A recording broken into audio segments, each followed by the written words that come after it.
Traplet's range of modelling and craft tools includes these high quality soldering irons. We've got two sizes in the range, the 40 watt and the larger 100 watt.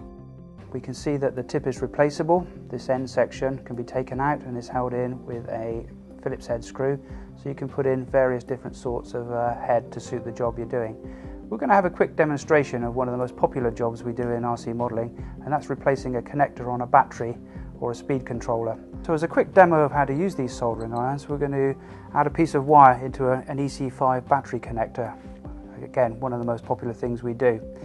And to demonstrate, I'm using the bigger 100 watt soldering iron just to demonstrate how easy it is to get heat into the job that we're doing quickly. One of the common faults with soldering is that we don't get enough heat into the workpiece and therefore the solder doesn't melt properly.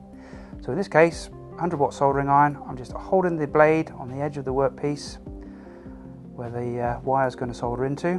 I'm now going to just let it heat up and add the solder into the workpiece and let it melt.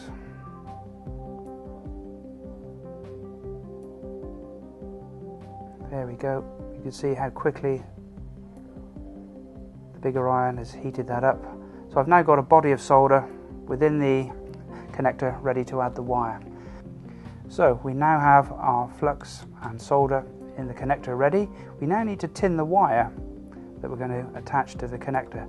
So I need to tin the solder tip by adding solder to the blade. Notice that melts very easily. Here's just a small piece of wire. Let's just pretend that it's a battery lead for this exercise. So we've got the copper wire exposed. I simply roll the wire around in the solder on the tip of the iron until we've got a nice layer all over the wire. And you can see there, that's now fully tinned, as we call it. All we now need to do is add the wire to the connector. So just using the clean side of the blade there, I'm just going to reheat the connector, and this is where a decent soldering iron is worth its weight in gold. It will quickly heat up the solder and we can bring the two together. I've left quite a long piece of copper wire extended there so it will show a slightly bare wire. But you can see that solder is already fluid. The two are well mixed together. I can now remove the heat. Just wait a few seconds for the solder to go off, and we have a ready soldered connector ready to be added to its carrier. Soldering is often considered one of the dark arts of modelling, but as you can see, with the right tools, a decent electric soldering iron and a few basic tools, it's actually very easy.